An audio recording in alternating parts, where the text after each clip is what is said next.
am stepping at my future home. The future of my family is right here at the Sunset Estate, courtesy of Esbo Properties Limited. And I'm not alone. I am here with the CEO of Esbo Properties. Yeah, welcome, Rodah. Thank you. Yes. So where are we? This is Kikuyu Nachu. Yeah. Just 20 minutes kutoka Southern Bypass. Yes. And I can confidently say that we are in one of the best places. Bob has actually convinced me that the town is moving towards Nachu and I should invest now for the future of my family. So why should I come to this place? So this area actually is where Nairobians are moving into currently. And number one, this place will just be 900 meters from the tarmac. Okay. So this qualifies the best place where you can build your dream home. And then also if you look at the views here are amazing. Yeah. Especially that side. That is Ngong Hills, then this is Nachu Hills. So anybody who wants to have a place they're calling home in Nairobi, this is the best place to be. The electricity is just here. Water is just a stone throw away. The title deed is available and the neighbors have already built in this area. So this is the best place you need to look for. And you know, many people say, oh, Nimbali, you've just told me there's a neighbor here who works in Westlands. Yes, so currently there's an estate that has just been done by one of the real estate development company. So guys are living here and working in Westlands, in Nairobi CBD, in Mombasa Road. So if I get my piece right now, I can start building my dream home immediately because the neighbors are already here. Yeah, so these are places you buy and you begin to build. What are you waiting for? Maji iko, stima iko, neighbors are already building. This property is going for 750,000. That is if you're paying cash. 850, 3 months installment. But we also have 6 months installment and you only pay 900,000. As affordable as they can come. So this is a great investment plan for you, for the future of your home. That is what this is about. And right now we are standing on this ground, but in a few years, this will be a beautiful estate with your home included in it. Let's talk about title deeds. The title deed for this property is available. You buy, you invest here, and then we process you your title. Na tunakuita tu, please come pick your title. So you need to begin investing as early as yesterday. Now. So guys, contact the number on this video and get yourself 1, 2, 3, or 4 pieces because the future of your family depends on the investments and the choices you're making now. What are you waiting for? Come be my neighbor. Karibu Sunset Estate. Coming up on the Rawder Kidula Show. After the coffee, he went quiet. Man of God. Yeah, yes. To hear the Lord. You hear the Lord before you ask for the coffee. Your people, the lawyers, didn't have a problem. So why do you want to stop because you're married? You have married. You continue being good at what you are good at. No, who told you I was good? So we had talked and agreed that he won't go with me into the delivery room. Can we know why? So we were in the labor together, and things happen so fast that there was nothing to think about whether it'll be in or not. Like it shouldn't be like that. It should be enjoyable and communicate. This is where I would want to be touched. This is where I would want to. I'd want to like this. Stop. And when someone says stop, it is. No. Sometimes when someone says stop, I know. The reality is this: it's easier for a man to submit to a woman than actually to love as Christ loved the church. And it's easier for a woman to love than to submit. So God actually asked that to do. Yes, that's why you find a woman is in love with this guy in 100. Wow.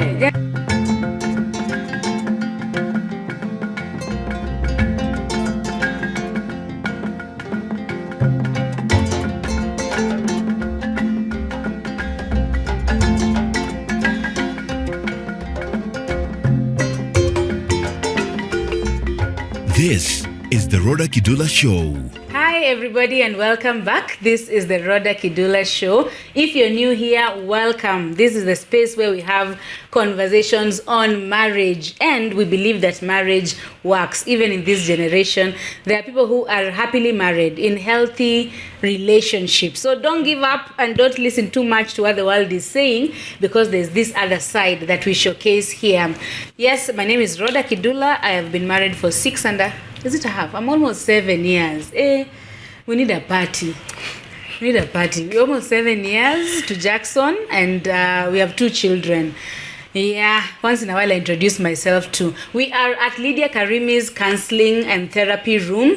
So if you ever need any form of therapy, reach out to Lydia Karimi. And she also has this mentorship program where she's calling on you to come and learn about personal development. You can click on the link on the description to get more details on how you can join the mentorship program. So this is one of those really hard interviews I've had to do.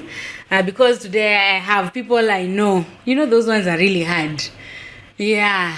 So you have requested for these ones. In the comments, bring the Ongukos. Oh, Fiona and Steve. Here they are, guys. Yeah. Finally. It's good, you know. They found some 2 hours in their busy schedules. Where? Let's not go there. Yeah, so what we do here, welcome Kwanzaa, welcome. Thank you.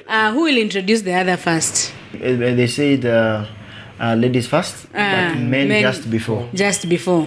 Please introduce this lovely lady. So I introduce this beautiful soul sitting right beside me, right? So her full name from birth certificate, she's called Fiona Nyambura Nderitu. But now when she came into my life, things changed. I had to change some things in her life, you know. She's called, but do you like Anyonjo or do you like Onguko? Which one do you love? Okay with Anyonjo, which is like your name. Yeah, Anyonjo is my name, but people know me as Onguko. It's Ongukos, Yeah, so anyway, she's Fiona Nyambura Anyonjo. Such a beautiful name, right? Yes. Did you ever imagine you ever get such a name in your life? Well, we'll get to talk about it. Wait, is it changed in your ID? Not in my ID. We're in the process of doing it, but I use it. Yeah, she uses it. Okay. But she must change, by the way. Must? Yes. It's a conversation we've had. And I, by all means, I'm okay with it. You're okay with it? You're introducing Yes, introducing her. So, a beautiful girl. I always define her as her. She calls me her royal happiness, but I call her her royal highness. HRH, her royal highness. That's a title I give to her. I've been married for the last 7 years. How many months now? It was 1st of May. May. Yes. June 1 month. 1 month. Yeah, 7 years. 7 is the number of completion, so it's been an amazing time. She's beauty and brains defined her. She's very. Let's tell her she's a street. She's a book smart. I am street smart. And we don't compete about it. It's about self-actual kujijua. Yeah. She's very smart. When God was getting her, she must have known that I need somebody like her in my life at some point. She's weird. She can eat ugali in the morning instead of taking tea. She can take ugali in the morning. Some of us will take tea, but she can take ugali in the morning. But it is well. She loves. Black is a color, as you see. Yeah. She loves. Apparently, black. I also found myself in black. It blends with her complexion. So for us, when you wear black, we are dark and black and handsome. You know, she's what else do I need to say about today? So things I can describe her and say about her. She's a mother to my 2 children, Adiel and Adiela. What a combination, an amazing 2 young people. We have been together for 7 years, as you have said that. And what else do I need to say about you? What's her personality? Is she loud? So these are very interesting characters, ladies and gentlemen. Prepare for this. This girl, she's loud when we're with 2 of us. This is my radio. She will talk when we are the 2 of us, but out there she's a very quiet person. when she's other people out there, she's quiet. So people think she's a very quiet person. So now it's opposite. How people think I'm loud. Yes. When I come, when you're the two of us, I'm a very quiet person. I'm always quiet one. That's in terms of her personality, but she's very committed to what she puts her heart. In fact, that's one of the things that sometimes we fight about. Kama her mind is on a cup, is on the cup, is not on the plate. That's where she puts them. And then this is a mathematician. Oh yeah. She loves maths. Yes, this is wow. Yeah. If you remember hesabu, we give it to her. Sisi tunafanya arts. She's a scientist. We are the art students. But look where we are. We are together. Yeah, arts need science. Oh. What does she do for a living? She's in the area of finance. She has worked in different spaces, but admin, finance, logistics. Which other thing do you have? But then she has so much experience, and I think she's gonna become a great one very soon. Beyond even where she is, because she's vast in areas of admin, finance, and logistics. So a great worked with various organizations. Yeah. Amazing organizations out here. There's something most of us know about her that you haven't said. Most know. Hiyo shida kuzoeana. Unajua hii ndoa miaka 7. We have seen this face somewhere. So have you seen this face? Yes. Ladies and gentlemen, behold, I introduced to you the songbird. Yes. She's an amazing. But you sing alto, right? You sing alto. I've diversified now. But my main voice is alto. Alto. But yes. Yeah. Alto. She sings alto. She's an amazing. I used to sing though, by the way. I used to sing. I stopped singing after high school. I did music in high school, but I stopped that. But I have an ear of music. But she's the one who says, I realize I can only achieve 40% in music. She achieves 95% in music. So it's good. Nizidi kujijua. You decrease as she increases. She sings a lot. And I love that. That's her ministry. Actually, I don't know how to describe it. For her singing, she can wake up in the morning and she'll sing. She's here singing, she'll go and that's what she loves doing. And I love her for that. Wow. It contributes to our ministry together. We feel you have been introduced. Yeah. You have been introduced. Yes, I've been. Yeah. Seated here with me is my very, very beloved husband. I call him His Royal Highness. Yeah, HRH. He is the brand. I mean, when you see us, he brands me. And I'm very, very grateful and proud about that. He is so many things to me. If I started describing him, he's pep to my step. Like he gives my steps. Thank God we started with you. I told you that you knew. I told you who's smarter. Who's smarter now? Pep to what, Handy? To my step. Like he gives my steps energy. Like every time I wake up and I feel like, oh no, I can't do this. He wakes me up and tells me, go for it. You can do it. You know, he's the God in my back. Like he always has my back in public, in private, behind my back, on my face. He always has my back. I appreciate that about him. He's the bassline groove to my track. For those who are musicians, you will know that the bassline, is it. It holds the music. Like it carries the weight. The rain in my forest, and he's the one who calms me down, in such a dust storm. He's that spell of drizzle, a dust storm that calms my world down. And he is a reverend, a man of God that I honor so much. Before we get there, is she a poet? But then I've been asking her when you're writing your book, by the way, because this girl writes. We forgot that in the description. This girl writes a lot of writing. When you check a status update, I'm keeping up with her writing. Okay. She writes a lot. Please, Reverend. Yeah, he is Reverend, a man I honor so much. He's my priest and the priest of our home. And I'm honored to allow that oil to flow through his beard. Okay, literally now. Repeat again. When you two got married, this wasn't I know there. this wasn't there. By the way. Yes, you are not there. Facebook. We have to put a before and after photo. Okay. Nothing. The anointed one of the Lord. And he's a very, very amazing speaker and preacher. A man I love to sit and listen to. Because anytime he speaks and preaches, I tap a lot from him. Like God uses him to speak to me, not only to me, but to his people. He's the father of our children and a man that I am honored to do life with. Like, if I was given another chance, I would still pick Stephen Anyonje Ongukos, because God must have really thought about me when he created him. And I say that in all sense.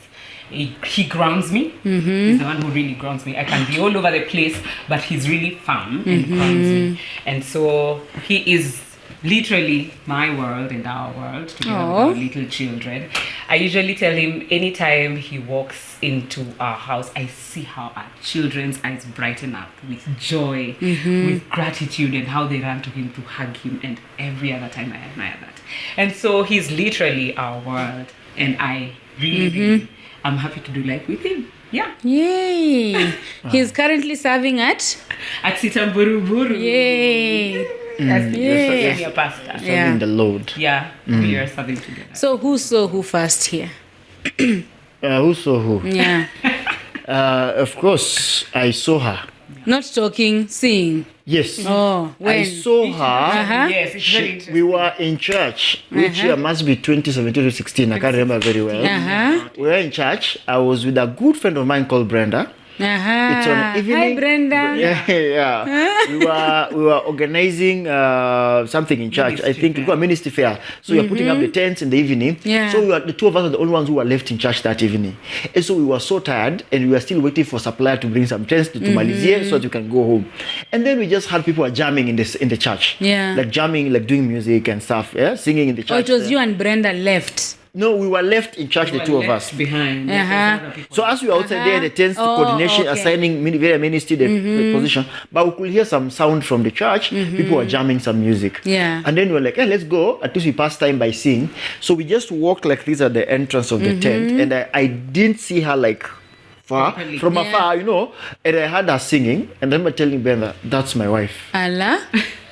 Brenda? Without even like Yeah, I told her that's my wife, and she laughed. She laughed about it. Actually, I reminded her when you're getting married. Like, wait a minute. I told you. Yeah, even me forgot about it. Kumbe, I prophesied to myself. Did you feel seen that night? Did you see him? I didn't even know he had seen me. Wait, sure. Give me context. We are in Sitam Thika Road. Thika Road. I was at the pool. You are a pastor. Yes, I was a pastor. Already a pastor. You're already a pastor, and you are in praise and worship. You had never seen him. I had not formally joined. So what had happened is, I had been doing a lot of church hopping immediately after I cleared. We know you, a pastor and a church hopper. A musician. And then my dad sat me down and told me, I do not advocate for church hopping. I want you to be grounded in home church. And that's how one of our friends, Gishoi, invited me into Thika Road. Victor Gishoi, yes. Is his friend. That is my friend. And his husband. Susan's husband. Yeah. Yes. Oh, sorry to interrupt. In the introduction, she also has a podcast. We'll talk about that. We'll talk about it.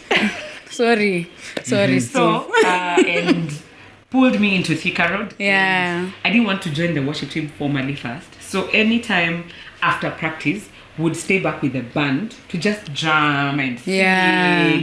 And so I was at the front with the band, and my focus was singing and jamming. And that is now how, because he saw me from the entrance of the tent. So that's how he saw me, but I did not even notice that he had seen me. When did you see him? Must have been around the same time, 2016, when he was moderating the service and he was a pastor. So to me, he was actually my pastor. Reverence or shepherd, you do not want to, you beg to approach, literally. Like, you cannot just approach. That is what he was. So I would just see him and I'm like, oh, he's a young, nice pastor. And that was it. Handsome? Yes, very handsome. Kumbe kondoo inaangalianga mchungaji handsome. But literally, it stopped at that. Like, there was no afterthought. But you had just joined Sitam Thika Road. 2016. No, I stayed there for a year. Oh, you had stayed for a year. Yeah, for a year or two. Yeah, because I joined Thika Road 15 September. Oh. Yes, so I've stayed quite some time. Okay. Now, when did the relationship begin? when did it begin? Or friendship. Friendship began. Friendship. You know, so Liz is her good friend. Liz, Liz, what's Hi. up? Liz is her friend. Liz was my youth worker in the teen church. Yes. And then at that point, we were looking for a leader, a worship leader for my teen church. Youth church, just call it youth church then. So Liz as the Liz, by the way, who can I be? I need somebody solid, grounded, and I know somebody. So I went into the pastoral meeting. Also, the family team, leadership, music team was being changed. So I had a name being floated as people who will be in the committee. I stepped out, called her, told her, we have never talked, we don't know you. So from today, you are the leader for the youth worship team. And if anyone calls you, Reverend Isige, hallelujah, God bless you. You're confessing our sins to one another. Because I knew that the name has been approved to be in the family worship team as a leader. So I told her, no one should tell you to be a leader, but we'll talk later about it. So Liz gave me her number. Called her, we talked, and I see the deal of being a leader. Then life moved on. So I think from there is when now we started interacting here and there. But now after that is when now, as a young man, when you're looking for, tell us. When you're looking for to settle, this thing is even. Were you ready? Did you feel like you're ready to settle? Yes, I was ready because the girls not the girls, the one or two girls here that I had coffee with before her, I knew for sure I wanted to settle down. But I was still struggling in my heart who really it is. So I remember I'll go out with a girl, and one question I'll ask a girl, where do you see yourself in the next 5 years? Why? Because I want to know in those 5 years, am I part is marriage or whatever part of your whatever. So by the way, when you tell me you don't see yourself in 5 years, you are not part. I know I will not say what people say because it's not themselves. But I know some will be like, in 5 years I need to be here, there, and there, there. And I could tell marriage was not part of that. Because for a man, now I understand. For a man, when you know what you want to go for it. Like for me, my next phase of life was settling down. Because ilikuwa nataka kuacha maneno ya wasichana. Dating or whatever. So I asked. But among all the women that I kind of I reached out to, she's the only one who refused to come for my date. So because akachana kadogo, because wengine walikuwa wasichana, age mates, blah. The only one did come for a whole year. Wadogo means younger than you. Yeah, she was younger. Yeah. She did. That statement we could have twisted. Please. So we went for that date. It's in December, right? Where you came late. I still remember. So the thing please take over. Explain. So I think for me, when we started talking, it was a good friendship. Because he would check up on me, where I was. I think at that point I was doing my master's. But the pastor was taking care of the leader. But at some point I was like, hey, why is this person calling me like this? To just know, okay, probably it's because I'm a leader. But the main reason why I didn't want to go for that coffee is because I felt whatever you want us to talk, we can talk. It's an email. Premise. It's an email. Yeah, you can WhatsApp me, you can talk on phone, but we can talk within the church premise. Because I was like, how do I do coffee with a man of God in a restaurant? The two of you. I was like, no. I just felt like no. So anytime you would bring up the issue of coffee, I would tell him, no, let's talk after church. I will be in the church tent. You will find me there. Let's talk there. And I really, really insisted on that. I think I changed my mind one day when I was talking to a good friend of mine. And I think for the young ladies, it's very good to have people who are grounded and people who know God and seek the Lord with you. Called Lena. She told me, just be careful how you treat this man. He might just be your husband. Sharabush. And when Lena told me that, I think something just opened. Like a lid on my eyes just lifted, and I was like, let me just give him a benefit. But also I was like, he's also a pastor. And you were not dating? I was not. I was just distracted. I had quite a number of people who we were just good friends. And I was not for sure. I just felt... at that point, I wanted to focus on education. Masters. My masters, pursue maybe PhD. I really wanted to focus the PhD on education. And so when Lena told me that statement, I felt like, wait a minute. It was an eye opener, and so I gave him the chance, and we went for the coffee. But then, after the coffee, he escorted me home. I was. I think I lived with my parents up to when I got married. He went quiet. Man of God. To hear the Lord. You hear the Lord before you ask for the coffee. Like he's asked me for the coffee, we've gone for the coffee, and then the thing is what happens to for a man. I don't know what happened to other men, but for me. No, we talk about a man. We are here to talk about what that means to a woman. Go first. This one I am involved. No. What happens is, I've been seeing some. I not seeing dating per se. Distracted. Let me use the word distracted. I'm distracted by some beautiful girls as well. Out here, Mungu. And so among all those girls, I wondered why she took long. Then when I think she came a bit late, so I was a bit mad about it. So I love timekeeping. So she came a bit late, so I was very mad. That's one. And then two, now after I've met, I think there's something about men and winning. So once you win kitu ya Juliza. Okay, what? Yeah, what's next about is this? So I took time to just reflect and really ask myself, because after I evaluated the people who I thought are potential, because the Bible says he who finds. So I have the role to find out. Yes. So evaluating among the people. Is that what youth pastors use nowadays? So I mean, among the guys I had seen, I just want to be sure I've had a coffee with her. By then, I never used to do more than 2 coffees. So I did the first coffee with her, and I was like, do I really do the second coffee with her? Yeah. So I took, I think, 3 months. What? Yeah, it was 3 months. It took long, but we would see I went silent to see each other. But I was just wondering, this is what I knew. Because me, for sure, I knew I want it all down. Yeah. But I'm just wondering, am I making the right decision? I get. So I narrowed down after I felt I had these 2 options. Wondering, should I go for this or for that? Then of course, but part of it was prayer actually. Oh yeah. And I looked at my life, my future, and I realized with ministry and where I want to go. Yeah. I think she's the right person. To be on my journey in the ministry. And so I reached out to her. I think in January. Yeah. And I met her. I met her at cafe, right? And I met her. I came with her. How did that 3 months? How did you interpret the 3 months of for me, silence? For me, the silence of God. I'm this person who does not like to assume things. Yeah. And that is why, as I was told you, I have had friends who are very close, but I am a person who cannot do the preempting at you, give him hints due to I don't do that. And so when he went quiet, I took it as that this was just probably meant to be a coffee. I will not sumbua my head. Plus I was doing masters. Oh yeah. You had no time. So I was like, if I start focusing masters on and this ministry. one, I will lose. And plus my mom and dad had given me a timeline to finish the masters. So I was like, let me just stop. That's where if God wanted it to end there, that's fine. But then in that moment, I made a prayer to God. I think I'd made it a little earlier, and I know it's not good to give ultimatums, but for me, I told God, I don't know whether this man is the right one for me. Yeah. But if he comes and asks me out as a girlfriend, I will know he's not of you, and I will say no.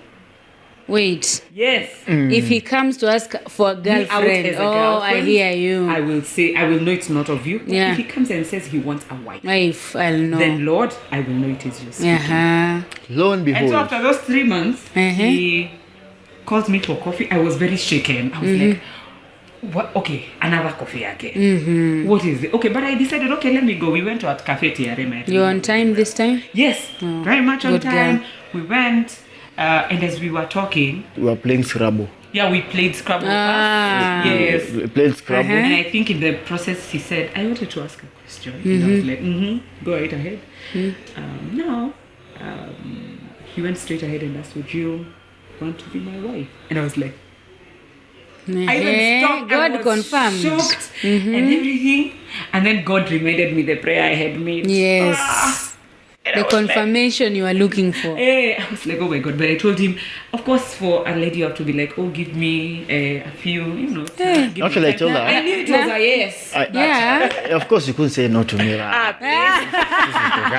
Wait. Reverend. Now he's a reverend. That's why we're calling him reverend. The question has actually disappeared. No, I was going to tell you. What actually I had asked her, I told her, I want us to have a relationship. I want to marry you. Yes. And so I want to marry you, but I want you to do something for me. Go tell your father. Oh yeah, then thereafter, after telling me he would want, he told me, if you are agreeable to this, you have to tell your parents. Like, you have to tell your father. Yeah. Go tell your father, and this was the reason. Why? This was the reason. I told go tell your father because I am a Luya man. So, somebody said he's a Bukusu man, but we are a Luya man. We are cousins. We are cousins. So I told her, because we live in this country, and this is Kenya, Kenya, whereby ethnicity has a big place to play. Yeah. So I told her, because she comes from the Murima, and they come from where? From Western. Cousins. Hi, cousins. Bantus. We're all Bantus, by the way. And so I told her, go tell your father you've met a man, and you've met a Luya man, and if he has an issues with ethnicity and where you're coming from, let's know what you're dealing with from the word go. So you go tell your father, and I gave her timeline. I gave her is it 3 weeks? I gave her 3 weeks. I gave her 3 weeks to go and tell your father that you have found a man. Yes. A Luya man. A Luya man. Yes, let's go home. It was so difficult to tell my parents, I was still doing my master's, I had not completed, and then my dad was very focused on education. My dad was like, So I first decided to tell my mom. First for me, I was very close with my mom. I'm using was because she's now late. Very tight with her. So I went and told my mom, hey, mommy, there's this guy I found. This is his name. He's a pastor and everything. And my mom was so excited. And he was like, this is the right person for you. But for your father, you don't go and tell him the way you're telling me. What we will do is we will take time and pray. Pray for his heart. Pray for his mind. Because what we know, your father might as well say no. Yeah. So what we will do is let's take time, just pray over it and ask God to soften his heart so that by the time we tell him, he agrees. Yeah. And we took time to pray. But now on this other end, he was giving me the pressure. He's like, you've not told him. Time. Even is good. God is a God of time. Day 1 he created, day 2, and day 7 he was done. Ile story ya Bunuasi. Ile story ya aiko itwanga ajili sufuria. The guy used to day 1 he got a sufuria, day 2 kaza, day 3 days whatever, day 4 this story. There's a story. Why don't we know this? I'm sure you know the story. I know this cameraman know this guy. Abunuasi, yes. I know Abunuasi, but I can't recall the story. Details. Me too. Okay, moving on swiftly. Age. How old are you? I forgot. Expose your age. I forgot, guys. What? Guys, if you know Makonde. You know the story of Makonde, Samson Makonde? Okay, so let's moving on swiftly. Guy, okay, moving on. So just say, hey, you went to your father. I was pressuring you. Don't forget. The third week clubs. Okay. The third week club. Can we get some love for people who know Makonde? And Abunuasi in the comments. Stories. Where? I took past the 3 weeks. Yeah. And then he really pressured me. He was like, I'm not going to date you. Yeah. If your dad is not aware. Yeah. You need to go and tell him. So finally, I went and, after the 3 weeks, I told my mom, now it's time I need to tell dad so that we know he's taken. No, my mom told me go. And I told my dad, there's this person I have met, and he's a pastor, and I described him. Yes. My dad said, I need coffee with him. I think it was on a Friday. I need coffee with him on Sunday after he's done with church. Yeah. So I went to meet the father. Yes. I went to meet the father. I took a friend of mine called Frank. Was Solo there? Solo, yes. Solo is one of my. I know Solo. Solo is one of my best buddies ever. And so we went to meet his dad. Dad came with a diary and a book in their house actually. It's still there. Yeah. I bought him a maziwa. You never go to anyone's empty-handed. So my father taught me that. Oh, you went to their house. To their house. My father invited me in their house. Oh. So I went with a maziwa. Milk. Yes. I went with milk. I know it was milk and bread. I didn't buy a lot. So I went with that. So he opened the book. He has a book where I think he had writing the things he had told him. I think so. So he was to confirm. Yes. So we talked to that conversation. Then he asked me when we were done about to leave. He asked me, so did you pray? Did you hear God about this? Yeah. And I said yes. You know what he said? So when are you planning for the wedding? I said next year. Then he looked at me and told me, stop wasting time. Stop wasting time. Wow. Go and get married. Yeah. Stop wasting time because you don't give the devil a foothold. Yeah. And he told us, this is your father-in-law telling you. This is your father-in-law with the daughter. Yes. Telling you that now you go ahead and get married. Yeah. They told me, go get married. Have you told your people? Which people like? Your parents. Your parents. Yeah, I think we had. Yeah, we had already. Who came? I came to your place before you guys came to our place. Yes, because now after that, after that now she came with her friend Lena to my parents' home. I think so. And Wambo, they came to our parents' home, and so from there. It must have been in January. No, it was September there. Because my family came to your place the first visit was around in November there. Yes. Then the second, I think, Rasho we did in February. And then wedding. We did it and wedding within 1 year. And so in May, actually our wedding was supposed to be in August. So our best couple told us, hey guys. Who's your best couple? Gadesha. Oh, hi. I'm saying hi. Because we are proud of names, we mention names. So they come and told us our wedding was not supposed to be 1st of May. It was supposed to be actually in August. We moved it to June. Then they told us, guys, what's the difference between this time and this time? Come on, MPESA. If you don't have money, you don't have money. Then nothing will change within a month or two. Yes. Do your wedding in 1st of May. It was on a Tuesday, I remember very well. So we did our wedding in Sitan Valley Road at 1st of May 2018. In Valley, the wedding was supposed to start at 10, but we began at 9:30. 9:30. We came earlier. We were ready to get married, man.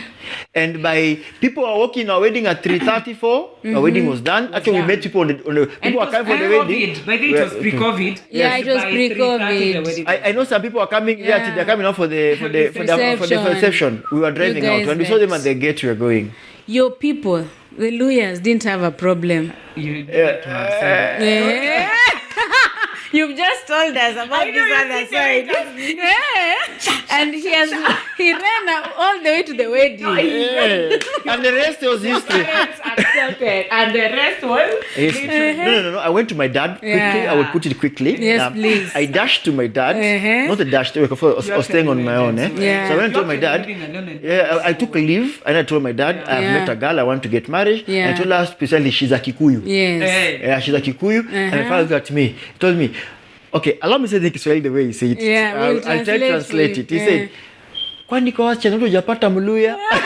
You've not found a Luya from my ethnicity. So I said, Dad, I've prayed about it.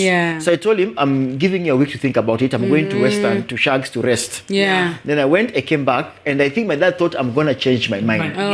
So he came and he realized this guy is stuck too.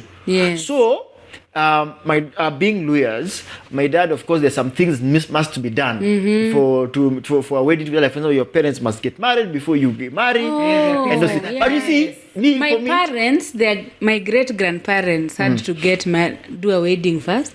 My grandparents did a wedding, then my parents were like, so that's what happens. That's our culture. It's our culture. So my parents, and you see, I didn't know then. So somehow in my wedding journey, so my father decided how to drop the whole idea she's a Kikuyu because this man is stuck to what he wants to do. One thing my dad knows, what do you think I want to do, and I'll do it. So he dropped that. But now I think it felt also we are rushing. We are rushing things.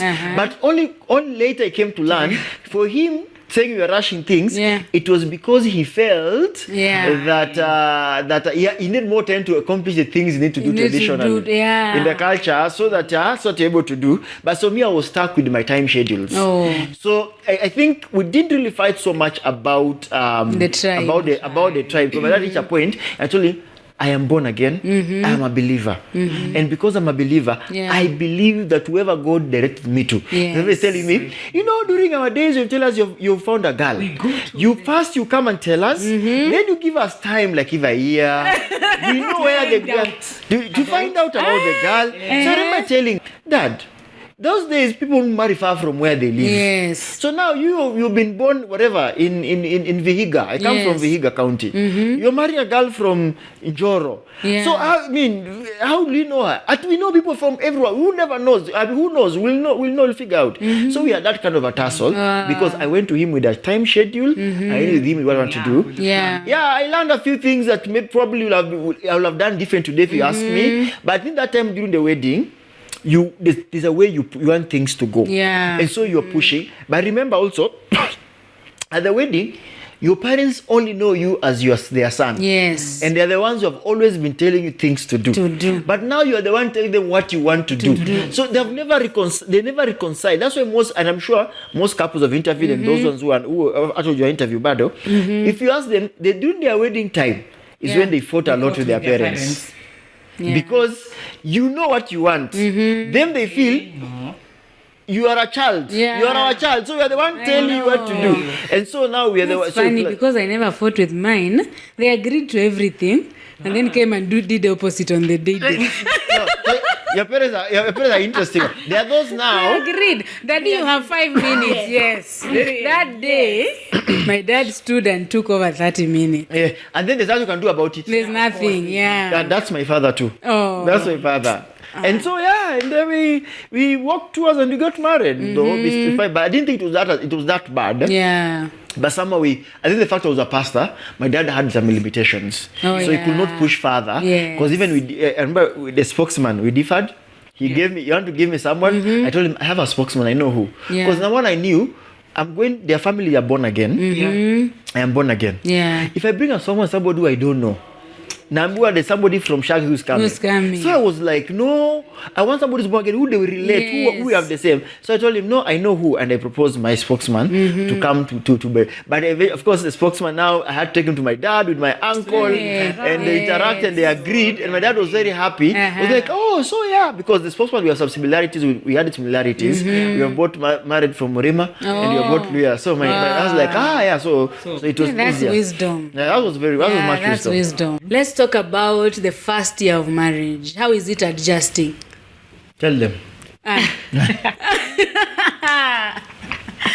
didn't expect that. I know. Like, I wanted him to go. You're the one who knows about the adjustments of her. Ama, she was most shocked. No, let me first. I think now, after we got married, we go for honeymoon. Yes. I had moved straight from home. Now, of course, before the wedding, you send your things Zinenda where you guys will be living after. And then we went for honeymoon. Day 1 was dramatic. Good. Day 2 was good. Ona vile akonileza good. But it's true though. Maybe it was good for you. No, it was good for us. Let her talk. It was good for her. They would tell us. No, it was I good. even wanted to say something else. Not in that direction. No, which direction? Honeymoon. So on day 4, I woke up in the middle of the night. I think it hit me. I'm now married. I'm someone's wife. I don't know. I woke up to cry in the middle of the night secretly. In the honeymoon? Why are you crying? Because I was just like, I want my mother. Like I was like, I miss home, you know. No, I don't know. I don't know. You just said For I real. do. Yes, and of course I was all in. It's just that I don't know. I think it hit me like, wait, you're someone's wife. Actually, I'm someone's wife. I will be like the homemaker. Yeah. All these things that you need to be, the responsibilities and everything. Hey. And then when he woke up, he was like, hey babe, why are you crying? And me, I was like, the goodness of the Lord of our lives. But you lied to the man of God. And he has already seen in the spirit. The spirit had seen that she was lying to the man of God. No. The prophet. But then it was basically because I think I was just like, he still wants to be my mother's baby. I'm still children. I'm still But baby. you're still in honeymoon. You've not even washed dishes. Imagine. No, for me, I think I'm an overthinker. Like I think so much about like how we'll today, tomorrow, I think and plan. So for me, it was like honeymoon ikiisha say, hey, you're in it's trouble. It's me with everything. And at home these things were being done. Okay. Anyway, we had to actually cut short our honeymoon. We didn't even complete it because my dad fell critically ill and we had to come back.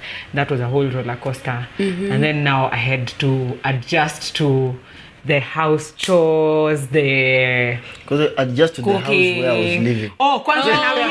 Yes. You're from your father's house. Yeah, father's house too. You have actually said it right because wait. I know where the father lives. I know where she used to live. Of course, the father and lives. I know where you took. Yes. Shida record not because he was my pastor then in Sitam Thika Road. Oh No, my the lady came from a 5-bedroom house. Yeah. In an own compound house. Yes. From our home. He came from our home. He came to a crib. He came to a crib. Yes. Not But just a you are crib. not separating things with curtains like music festival. Yes, at least. Appearing like music festival. She came to a crib in Zimmerman. In Zimmerman. Aki, my The God. Lord, see the Lord. But Hallelujah. God. That was the first adjustment. Yes. She came. Oh, She came to a yes. crib where I couldn't upstairs. There's There's no no upstairs. upstairs. and When down. you're mad, You can see someone. go behind the You go. curtain. I was living in When our I sit bedroom. here, I can see the kitchen and I can see the I was bedroom. living in our bedroom. So she came.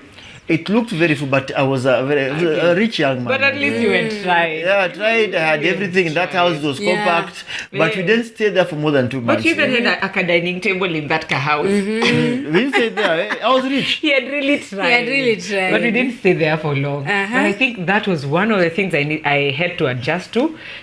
From home, things being done and everything being done Yeah, for for you, you. to a place where now you need to be the one in charge and making the decisions. Where I come from, my dad would do grocery shopping, would go for shopping, yes. Grocery Literally, shopping, is like- it, are we going to a store or the market? Store market. Ebu ambia watu- Yes. ambia watu ukweli. In the store to buy tomatoes or in the market to buy tomatoes? Ambia watu Depends. It Yeah. will be either, babe. Sometimes it will be tomato. Going to the Sometimes market it will be Yeah. is an tomatoes. experience. You have Oh, to it's not experience. because- Yeah, when you don't go by because That's this where you go. Yeah, you go. You're just going because Yeah. let's go and experience this Oh, thing. How yeah. does it feel to go to the market? It would actually be either. And then me, I expected him to, like, because me, that's what I've seen. Yeah. Expected him to do it. Hey, But I still do it. you do it, but then But I was felt that like your it was a expectation struggle. too? No, how? No, of Yeah. course not. Last year he asked me to go in the whatever to buy to me. I used to buy for myself. On Monday is my shopping day. Yeah. I'll go to Wangige and buy all vegetables there. I'll go to wherever and buy tomatoes. Yes. And onions. So why do you want to stop because you're married? See, I've married. You've married. Yeah, imagine that was the reason why he wanted to stop. Imagine. Yeah, it's because You continue Hata being hakuna good at what reason. you are good at. no, who told you I was good? There's no one good. No, it was. Oh, hey, that was some adjusting. It was not for her to do those things. And Yeah. lo and behold, hallelujah. Yeah. Jesus is Lord. Yeah. That 1 year, for a 1 year experience, I think for me it was a year of fights. Uh-huh. Oh, A yeah. year of fights, a year of trying to adjust, Yeah. a year of just I don't know. You ask yourself, did I marry right? And then every time now, I remember the things my father will ask me. Yeah. You didn't get a lawyer girl. Oh, You yeah. know now how the culture Us is Luya different. girls, Yeah, we because- go to Because the me, market. Yeah. even to date, okay, yeah, some of Our us cultural difference. That is slaughtering. Our cultural differences. For me, from my father's house, we never eat meat. Meat, you buy meat, then you roast it in choma the it. oven, the maca. Aye, ask You put it in the you charcoal don't have oven. that. Then is when now you cook it. Yes, But I yes. realize people, they go Literally. buy meat now Yeah. and they You go cook. chemsha it, you kanga Yeah, I mean, and that's you what I eat. do. Where I come from, cooking is a culinary skill, man. Yes, it's Yeah. So that's why you need to continue doing it.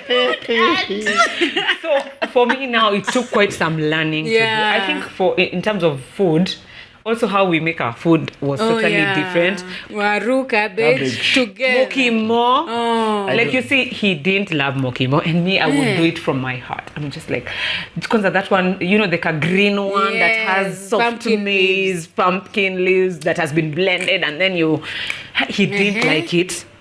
Yes, he didn't like it. He didn't like how we mix our stews with carrots How? and minji How? and nyama. How? Ay, you That guys. one And is- then Vegetable you should be sprinkle here, nyama waru. should be here, Yeah. garlic should be here. How do you mix And for them? me, it was like Was he that ugali guy? not really that ugali, but he didn't want mixed food. Oh. And you see, for me, how I had grown up, I didn't like have reservations. Like I was like, this is food we eat. It's fine, we move. And then cabbage, he didn't also like understand why you would eat cabbage with ugali. Like Cabbage is a salad. Like even my son says, cabbage. Now is you are not the bushy for one. I know, right? Cabbage is a salad. Imagine, like he's like, you can't cook cabbage at the end ugali. How?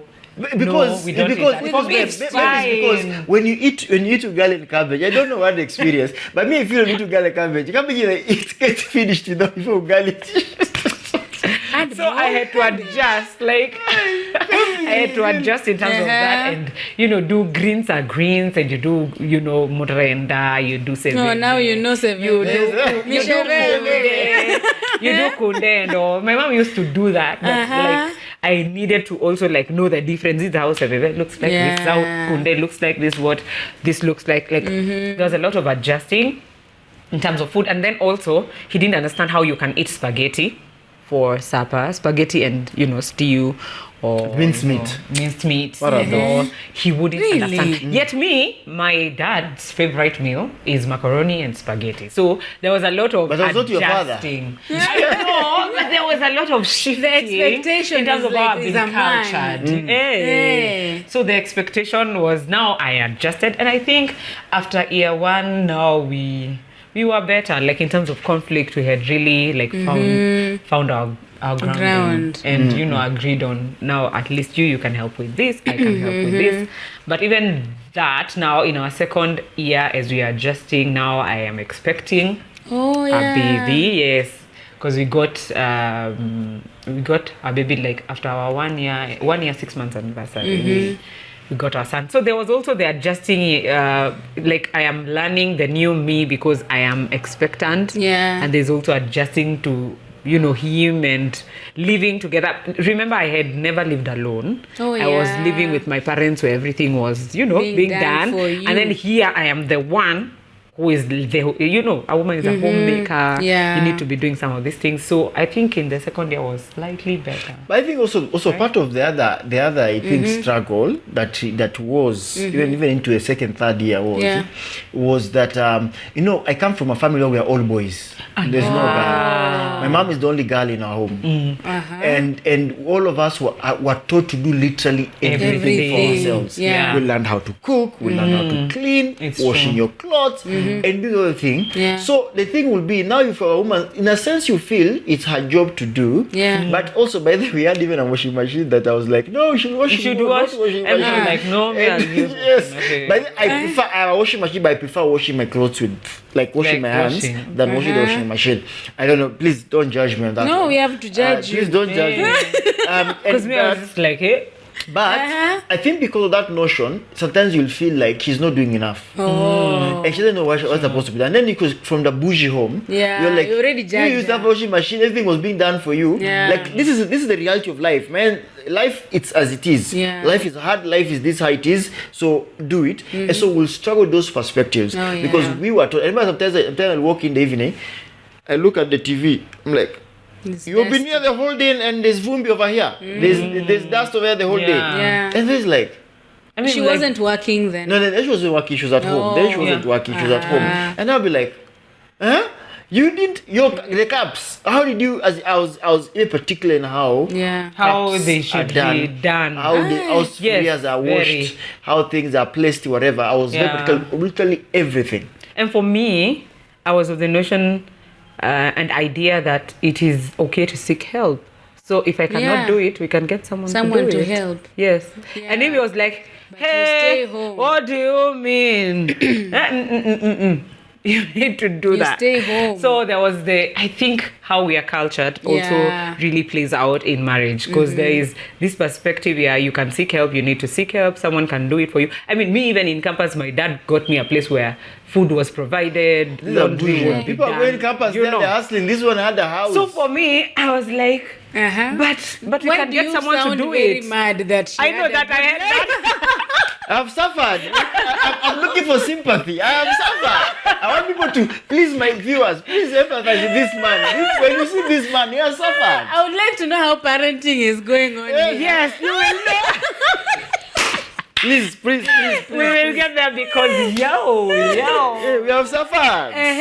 Yeah. I think that was. But I think with time, he also now I think bought into this is who I am. Like this is how my wife I'm still adjusting it and saying on the line. No, I've not even got there. I've not yet. I will not. It will be lying if you say I've gotten there. No one ever gets there. We are a work in progress. Yeah, but you're better than where you are. Yes, sometimes you just have to make up with what you have.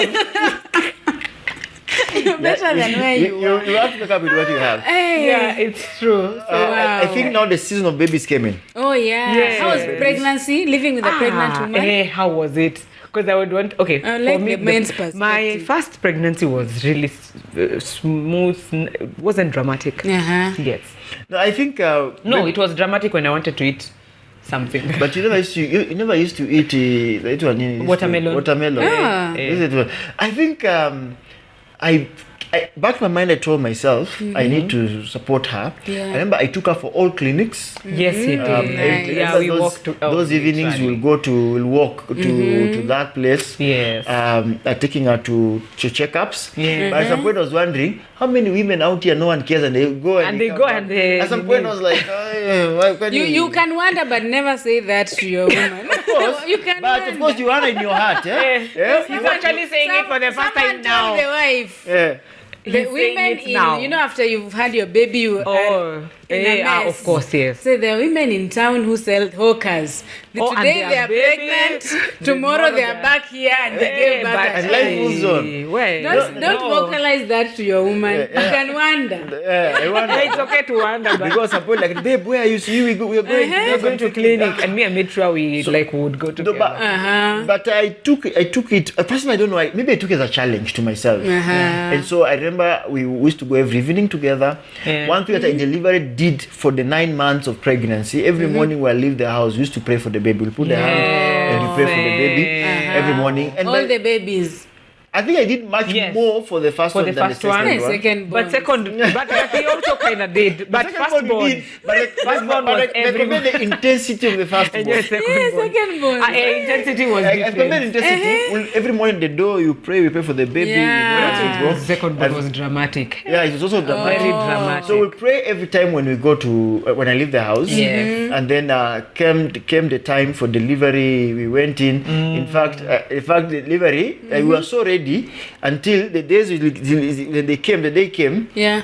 We walked in the house. We walked. I took myself, yes. And he said, the nurse And he is like, said, yeah. "Hi, this is the one who's coming to get a baby." And you're like, yes. Yeah. They're like, I don't There think were she's no pains, ready. no water I was breaking. feeling just pain-ish, very mild. But then I was like, let's just go check in. And And we walked in. and we checked in. My friends. Yeah. Hey. The baby did not come on day one. They were. Oh. I think they too. But there was no, there were very mild cramps. Yeah. So they could see, I had started dilating. Dilating, uh-huh. But they were like, but why aren't you feeling any pain? And Yeah. it was very weird because my doc, I remember saying, there's no pain, no gain, in this process. You have to feel some pain. Even if it's for 10 minutes. You cannot tell me So day one didn't come. Day two, which is on a Sunday at night.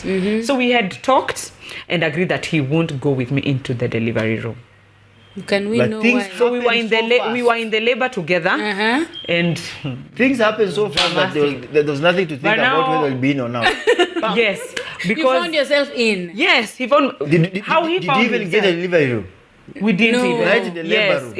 it was very Right in funny the labor room. because the doctor had predicted I would get a baby past midnight. Yeah. But at around 7:30, the pain got so intense, and I was like, I do not know how it feels getting a baby, but I Yes. think the baby is He's coming. here. So I told him, just tell the nurses the baby is. I feel like the baby is here. Yeah. I She don't was know how busy. it feels. She was busy crying, saying, "Where's the dog? Where's the dog?" The Yeah, nurses, the nurses okay, are like, there's no time for your doctor. to come. So by the time the nurse calls me, can I tell? Just convince her. Just convince Yeah. her, we will these people. deliver. You don't Yes. need bougie. You need the doctor to be there Yeah. to deliver. He's been, That's By what the- I had vision. the by doctor has been working with By them. the time the doctor was arriving, he Yeah. only wore the apron only And just gloves. received the baby. That's it, because he didn't have time for you to prepare, Yeah. for you to do what, and the baby was right there. So I found myself there. Yeah, he found Which himself side? there. I This side found like myself this. there. I was standing beside like this. I Beside, I saw everything. Jesus is Lord. No, where the Which man was is not- really matters. No, yeah, I was it looking at does, the head. because you shouldn't see. Aye. But now him he saw, Yeah. and I think it clicked on the doctor's mind Yeah. after the baby had landed, and it was like, now the doctor pushed him to the other end so that he doesn't continue Even seeing. me, my husband, You saw, know? but he was on assignment. We wanted everything recorded. Oh, To watch. No, for I real? know. I didn't even have But time he to was think. recording like this. no, I think it was interesting. I don't know. Whatever. But you know, when he just had the cry, Yeah. he left the room immediately. When he Oh. just had left for some time. Then I think he remembered I have to go back to pray for the baby because once the baby lands, you're the one. He left and then he came back like after. I think he needed a breather. He can tell that I know. Yeah, it was well. Some things are not to be remembered. Now you have taken him that Yeah, look at him. Yeah, just like he's gone. We have taken him so far. I know. Anyway, the baby came. Yeah, the baby came. On that Sunday evening, Yeah. of course, my friend Solo came, was the first one to arrive. Came when you pick a story and it's at midnight over there, pick a story over him. And then the life now of raising the baby came in. But I think it gave me some connection to this baby. I think being our son, we bonded. I was there. I remember I used to prepare every morning before I leave the house. I prepare a thermos of hot water, a thermos of milk, and a thermos of what's it called? Mukio. There's the uji porridge. There's a porridge for Kikuyus that is that fine. they usually do. Very fine. So I prepare those 3 flasks, and if I don't do that, I'll do a flask of soup. Yes. Then I will leave. Faithfully, yes. I'll leave, and I used to wash my baby. Oh. Yes. I washed my baby, and I feel I bonded. That really gave me the bond. Changing diapers. Yeah. It was an interesting season. I think all of us were into it, so it wasn't. I can't say we fought over that season. Yeah, we didn't. We not fought for the season. Yeah. So the season of that, then the second born also came. My second born now came. Now she was working now. Oh. Now things are because our first born she was still at home. Yeah. The second born, by the time she was coming, And she was actually, part of the firstborn, even when I started working, it was fully from home. yeah, she was also working from home. Fully from home. Working from From home. So when the second born came, my friend, she was all working. It was it came with own stresses and what have you. The second one is a girl. The second one is a girl. So the second one, I think, by the time The pregnancy itself was dramatic. no, because the first one had lied to her.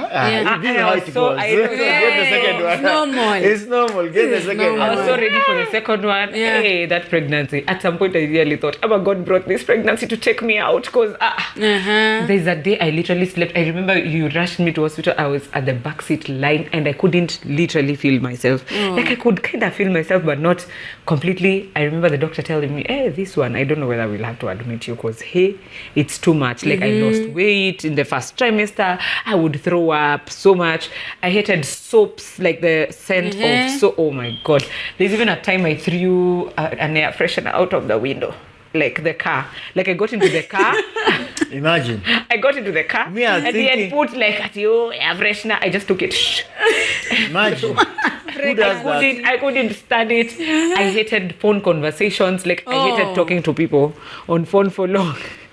Imagine. And Because if by it's the way, I in person, became extremely introverted now. Oh. Like I even cut loved her off, I even space. cut off people during that pregnancy because I didn't feel like I wanted to text. I didn't feel like I wanted to call. yeah. I just wanted my space. So that pregnancy was quite dramatic. And sometimes I would feel like he's interfering with that space. So I would also just be like, Leave me alone. give But me at least some I space. was left with the other child, with the father.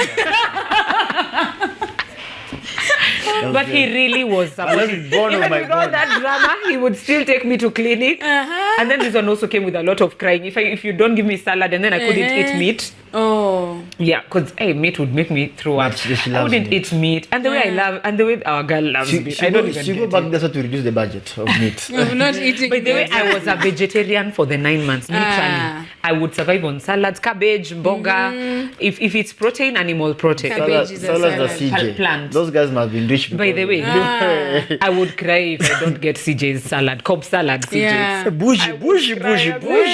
I want salad, and he would go get, or we would order, because actually CJ's. Delivery. Anyway. Was he there as well? Yes, he was there. But now this time round, the twist was, I just felt, I woke up, it was a Saturday, I remember very well, 27th August, 2022. I woke up and I felt something is off. I don't know how. And I told him, I am going to check myself into hospital. So you're going to go with me. I called my doctor. I told my doctor, we are not waiting. I am coming. Let's meet in Nairobi Hospital. I am checking myself in. Yeah. Because I felt something was wrong. So we get to hospital, tells the nurses, okay, when a mother says they feel something is off, you can't invalidate. So start pimaing whether she's fine, whether everything is okay. And as they were pimaing, I saw the nurse panicked. Yeah. So, and I could tell, but she didn't want to show panic. So she walks out and calls the doctor. and then comes back and tells me, it's okay, you'll be fine and everything. But now turns the Pimaing machines away because initially I could see, but now she turns them away. And I remember asking him, Ebu, read me the measurements that were there. And the heartbeat at that point was 190 something. Which basically meant this baby is in extreme distress. And when he said that, I had Googled enough throughout this process. So I knew the baby is in distress. Within no time, the doctor is here. And the doctor had told me, we will take our time. I will come in the evening. So I basically knew there's trouble. So the doctor tried talking to me. Are you okay? Are you fine? So it's like the baby is not very fine. And we might need to take measures. So what measures? Then I think my husband is like, whatever measures you need to take, you can take me. I'm like, no, we have to know first. I'm a Hebrew man. Anyway, with the first one, intense labor was only for 30 minutes or 1 hour. And and within one push, I had already gotten the baby. So I was like, this is a second baby. And I was told second children is even easier. So I was like, no, doc, we can negotiate. The doctor is like, I am afraid we can't negotiate. Me, I'm like, no, we can't. This one is like, where are those papers I signed? Where do you want to take her for Nini? Because the doc was like, we need to remove this baby ASAP. Yes. Him is like, where are those papers? We can explain to her afterwards. He took and he signed. He took and he signed. And immediately he signed, I was wheeled. And I went. And then now the whole kudungu. I mean, I didn't feel pain by that. I don't know what they did. Yeah. Because I imagined, the stories I had had. It's going to be intense. It's going to be painful. For me, I was like, you're done. Oh, okay. And then they're like, can you feel your legs? Oh, that process. And then now they got the baby. The baby did not cry immediately. So in my head, I went into panic. I was like, why are you seeing the baby crying? You've removed the baby. You've done it. The doctor is like, you are panicking. Calm down. Panic is not good, Nini. But at least after some time, I had the baby cry. And I was like, oh, that's what I needed. And then we knew it's a girl. When one of the attendants brought the baby for me, because they bring the baby like this, you see, and then they take them away. It's like, congratulations, you have a baby boy. Hey! I'm like, I'm the statistics that the scans lied to. I'm like, wait, did you say a boy? I think, yes, it's a boy. I'm like, no, I was expecting a girl. Then he looks and he's like, oh, sorry, it's a girl. She had crossed her legs. Then now the baby was taken to him, and now me, of course, the recovery room and all. Yeah. Third one? The third experience? No, not yet. No third experience. Not yet. Not yet. Not it or not yet? Moving on swiftly. Not to you. We are taking you to Lydia Caribbean. I know. To discuss that one. That one we're not going for counseling. How did the babies change the marriage? I think is there a change they marry the babies? Of course, they bring some changes of adjustment. But I think it depends. Some people I know they talk about sometimes babies even make couples separate. But for us, I think baby brought us even much more closer. I think our babies really brought us much more closer. And I look at it really, with all honesty, I think it brought us together because both of us made a deliberate, and personally for me also, and I think maybe it's dependent mostly on the man. But for me, I was like deliberately, I want to be there for my children. I think for a woman, that's the joy of a woman. Of course, it's natural. When the man is there for their children, and so that bonded us, that brought us together, and we were focused to raise those children. And I think for me, I think it bonded us than even separating us. Yeah, because for me, I saw him in a different light because I had known him as a husband, but now seeing him as a father and how intentional he was, it really made me honor him the more. Like it made me. I was like, wow, because I had a father who was very intentional. And so seeing my children now having a father who is very intentional, for me, drew us closer in that I was so glad I have someone to help me with this journey. Like I don't have to do it alone, especially now that he would be very hands-on including washing, including changing diapers. And on nights that he would see I'm exhausted, he would be like, it's okay, I'll put the baby to sleep. You can go sleep. And for me, okay, I think that's why he's like the third one, because he keeps saying, okay, those nights bapping the baby. No. What used to piss me off about that? Of course, you bap. I mean, sometimes you are asleep, and then you just think you are enjoying your sleep. You're tapped to wake up to bap the baby. So, and then the baby takes you how many hours? That's the joy of every woman. And it takes you Of course, right? it takes you how many hours to bap? Or sometimes you think she has bapped, but she has not bapped nicely. Yeah. But there was for me, the experience was like those ones she has gone, she's away. Yeah. And then even during the day, then you need to sleep the baby. So you do everything To try and put the baby to sleep. And then you just take the baby to bed and put her down like this. And then so she's not even her. The issue is somebody pass outside there with a loud music on the car, poo, poo. And the baby just wakes up, and I'm like, oh my goodness, I need to hum and go and live in those palatial homes, live in suburb where they are they're told no hooting. That was like one of the nightmares because you've stayed this baby, she's away. Oh yeah, I we would only actually. two of us. We only need to make it this baby to sleep, and then this baby sleeps. Actually, our first boy didn't have a house left when we had But then with our first one, we didn't have ours, so we literally do it. And for me to have sanity walks, okay, for new moms, I usually advocate for some time away from the baby so that you do not nini. He's the one who would be left with the baby. Me, I'd express the milk, and so he knows what to do. He knows this is how you feed the baby. This is what you warm do. up. Then you put like this.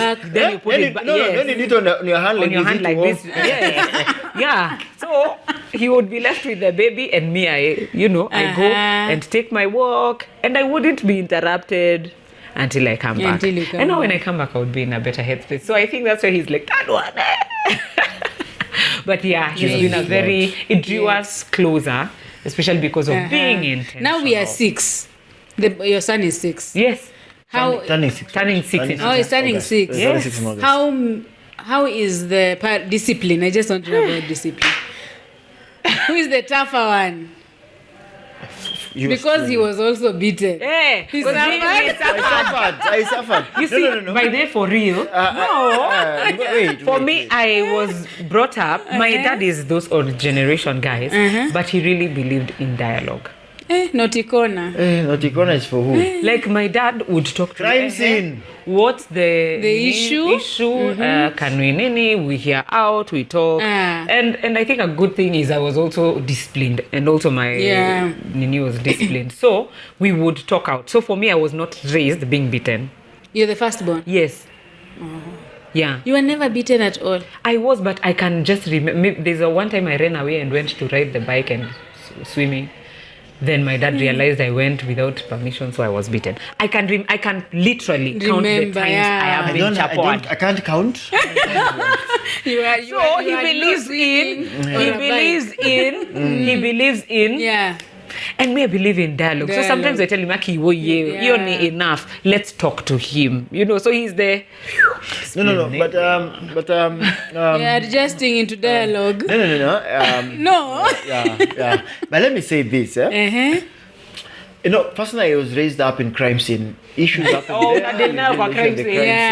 It's so that you remember what you did. I don't understand why I can't beat you. I come and beat you 10 hours later when I forgot, even we are now friends.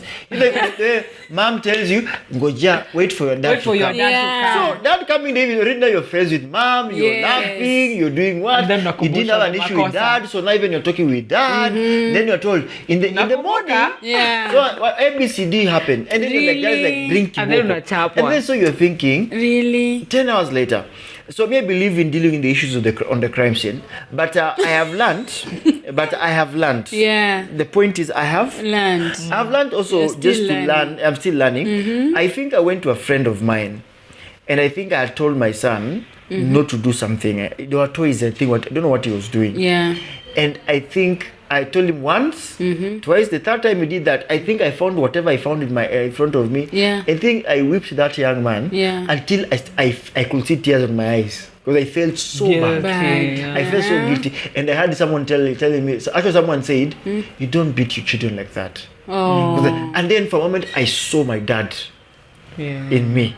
I think that's the moment I realized I went overboard. Yeah. Until the point where, Mommy, Daddy, like he came, now he comes to me. I'm mark of, I think I know what I used. Yeah. So since then, I became a bit aware. That's the right word. Yes. I became a bit aware. So right now, for me, I did what I do. And then the thing is, to discipline him, I will beat him wherever I find him, crime scene, right? Yeah. So these times I'll be like, if he has done something, I'll pull him away from friends. Yes. I'll take him in the bedroom. Yes, And I tell him, talk of course, to my him. son is very interesting. The first thing, Daddy, I'm sorry. Why are you sorry? I did everything. He knows, But I he's very realized he's very intelligent. So what he said to do, if I purpose, I'm going to beat him. I must beat him. Even if he says sorry, I must beat him. Because I realize he noticed whenever he says sorry, he'll be left. But I purpose. I need that one for me. and Mine says, I love you so much. Hug me, Mommy. And then you forget. There's many high fives you have missed. I know. Mommy, I love what you. I I'm did, sorry, I'll do. What I purposed You is, forget, I do that. What I purposed is, I always tell him, did we talk about this? Yes. What did we say about this? Yes, you're sorry and accept it. But I must beat you because now all the chances are over. Yeah. You can't tell him, go bring the cane by yourself. Yeah. So he cries and tells everything. But since I said that, in my mind, I purpose I must cane him. I give him like 2 or 3. 2 or 3 are good enough to go. So that he knows, because we are responsible of something, so consequences of what you do. Yeah. And so I think I've become a moderate disciplinarian. Yes. Right. I've become a moderate disciplinarian. But if she's left to her, she's a benevolent leader. Everything will pass and goes. No, but I talk to them. You're not learning. I usually talk to them. You only talk to them when you're frustrated. When she's frustrated, when she comes back, I'm like, why are you frustrated? Frustrated. Beat them. Beat them. It's like, so me, I've become not benevolent. I've become like you negotiate a balance between dictatorial and benevolent. Yeah. So sometimes you're like, this is when to beat, this is when not to talk. Yeah. This is when to talk. And so that's what I have I've employed in disciplining our children. But also we pray for them, because you can beat your children, but God is the one. Some of us were beaten. Yeah, you can beat your children, but God, you are. But may feel I turned out well because of my father's discipline. But I also turned out well because they talked to me. You cannot nini me.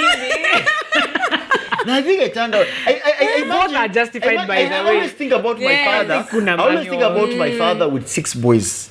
If he was not him yet to beat. If he was not to beat 6 boys, you have to. I think you are actually my son. Adiel, what did I say? Hey, pop. Hey, but the how you are beaten has to be different. Yeah, of course, which is what you're doing now. Because now we're raising children who are a bit more enlightened. The way we were you can't, Yeah, now children who are enlightened and children who have who they ask you why. They know, yes. My son asked me why. Yeah, let me tell you, you have to explain, you have to talk, they have to, even when you beat them, they have to know why. I remember that day I spanked my son. He asked me, that's why he's spanking me. Yes. What and have I'm I like, done? Are you? At age 4 to ask me where have I spanked you? Yeah, so there is the difference in how we were brought up, which of course plays out. Yeah. But there's the how the two of you now intentionally decide to do it. But the bit about and it also read widely on it. We keep saying, in our marriage, you want to write our own book. Oh yeah. If you take it what your father did, if I come with what my father did, we will not need it. So let's write our own story, and of course, God guiding and leading us. Okay, That's before I ask the last question, I have either or. Which one would you prefer to talk about in your marriage? Sex or ministry? Say it all together loud. Yeah, both. Yeah. Both. We have the time. Okay. Let's start with ministry. I have a gift for your teen daughter. Sorry to interrupt the conversation. My name is Rawder Kidula, and I present to you this book for my beautiful teen girl. It's a gift challenging the teen girl to have godly values. It talks about many issues that they go through and inspires them to be better teens. See details on the screen of how you can get it. Thank you. You signed up to be a pastor's wife. You knew it. Yes, for me, I knew it. And you had no hesitation. I definitely had hesitation to begin with, and that's why I was running. And that's why I know it's like, because I'm seeing what you're trying to do. I know. Okay. Initially, I was very, very hesitant, and that's why I ran away for a whole year from that coffee because in campus people used to call me Mama Kanisa, which means like church mom or something like that. But I used to tell them I rebuke, I refuse, I refute, you know. But later on, as God would have it now, I said yes because God clearly spoke to me in how I had prayed and how things played out. It was all God. And I knew this is what God wants for me. And so I willingly said yes to a pastor, knowing I'm getting married to a pastor who is actually then was a youth pastor. And of course, I knew it would come with its own, you know, scenarios and different things that would come into play. But then I knew God would give me the grace. Like I was like, this one I'm not doing alone, it's with God. And somewhat, God is going to give me the grace. So it was tricky because I got married at 25. And now he's a pastor, and of course all age groups and pastoring all age groups. I think one of the things that brought me to a realization that I had actually gotten married to a pastor is when one day I walked into church in a nice short. Actually, it was not at those Nini. In this a short, the size of pastor's wife. Nini, and a t-shirt. I think I'll start a brand like pastor's and wife. one of the ladies stopped me and they were like, "Why are you dressed like?" It was a Saturday. Saturday. Really? And asked me, "Why are you dressed like that?" No. You should. This is not how a pastor's wife should look dress like, and look like. And then I came to the realization, wait a minute. Actually, the expectations that will be put on me and their nini.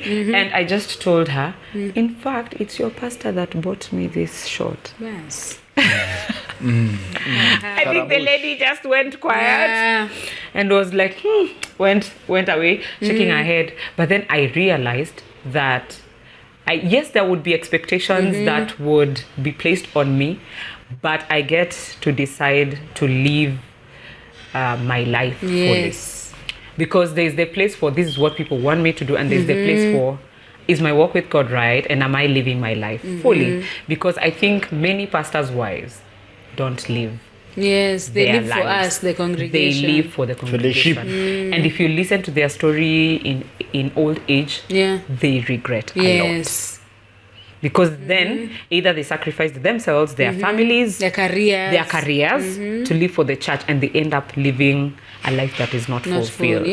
And so we had that conversation, and he told me, I want you to live your life fully. As long as God finds you faithful and you're living out your life and working out your salvation with fear and trembling, then by all means, do you.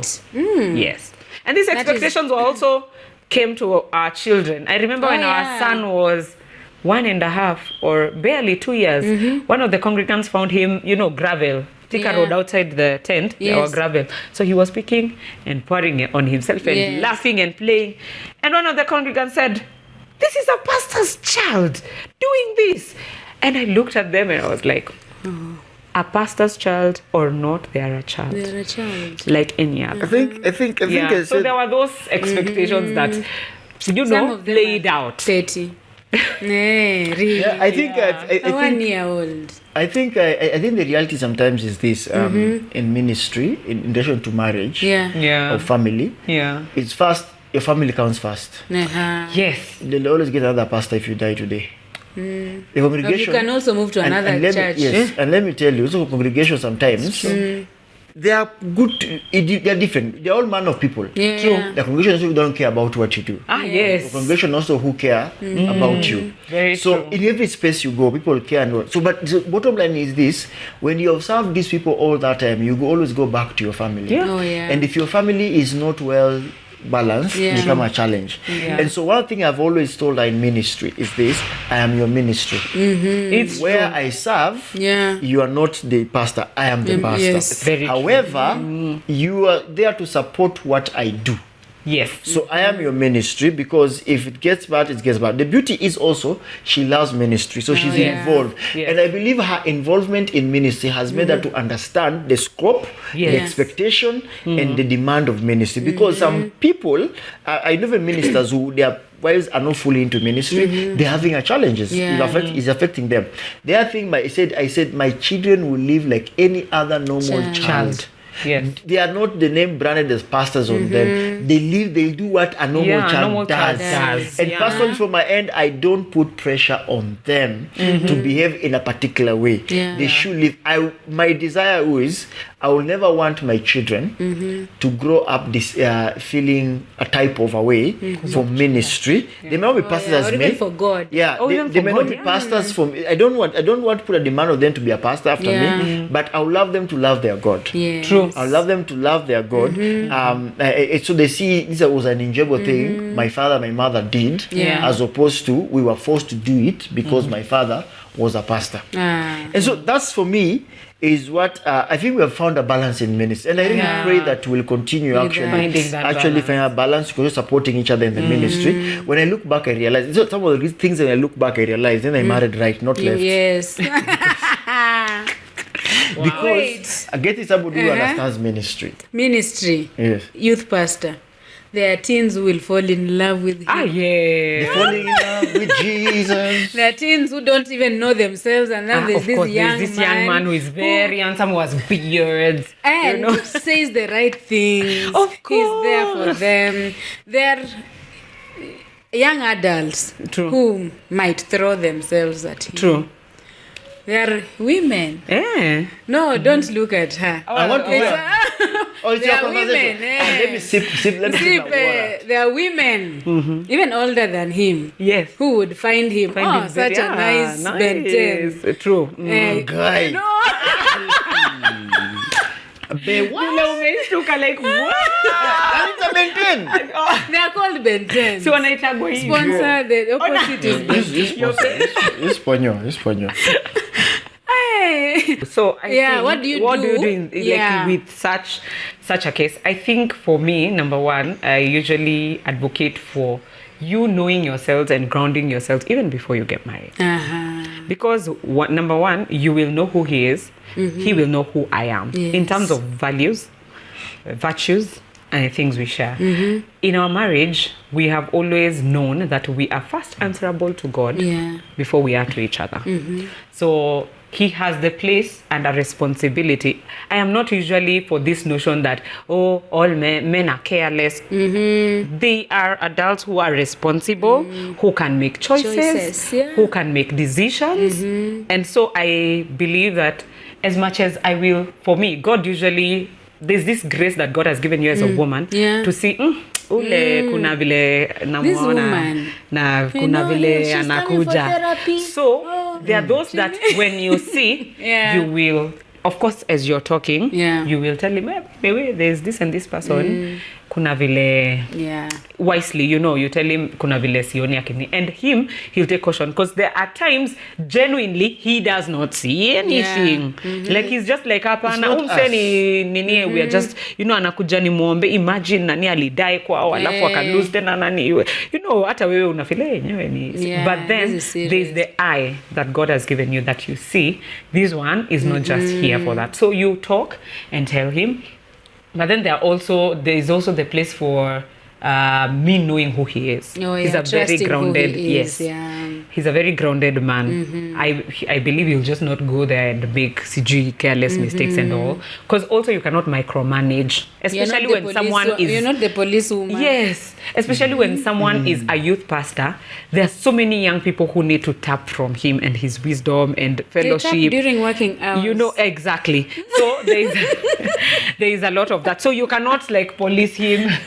So there's also the place for... there's a time there's also that at times he would tell me. Now the good thing with also how CITAM is structured is that there are appointments that you need to make before you see a pastor. It's not those ones for they will come at any time and they demand to see you and they'll come to your home no. There's a very structured way, and so they will be very structured and very scheduled. And of course, there's a time he was telling me, you see, when this lady walks in, the secretary one has to know that there is this person. It's not those ones for wee hours you're left alone. You guys are secluded in the office and everyone else has left. No, it's within very limited, like in terms of hours, in terms of what. And if any ministry has to happen thereafter, I have to be aware. He tells me, I am going for a visitation with whom? And this is where we are going, accountability. So at the end of the day, accountability has really helped. And also having other people, like accountability partners within the ministry, where he also can just say, hey, kuna vile, there is this and this person, they're not coming well. So we cannot also disregard the place of accountability, both to one another and also accountability partners who are also in ministry. How do you protect your wife? Yes. From who? From people who throw themselves at you. Oh, at me? Yeah. Actually, that's what I was going to say. One of the things that also we talk about is people approach me, not her. So, now I'm talking about, like in your response to the question, I was going to say, I have a responsibility to deal with it. Yes. Oh, yeah. Because one, these are, sometimes I keep saying that these are congregants. So in dealing with them, there's a way for us, she sees from a different perspective and a different perspective. So on the responsibility, she's like, you know what, I've noticed so and so. Yes. So it's up to you to deal with it. Yes. So you are left with a sense of a responsibility of what you must do. Yeah. So whenever she's doubted one or two people, I will retreat back and reflect about it and look at there's some we just completely cut off completely. There's some now you try to bring her in and say, how do we then see together this thing. But bottom line, having said all that, is important to be very keen and very careful. It's a matter of just being careful. I think for me, I'll say is growth. There are people she'll bring them and will fight because of it. The people say, oh, they so and so, you fight, and then when I'm being asked who, okay, I'm thinking, even this person that you think they are not. There are even others maybe she don't know.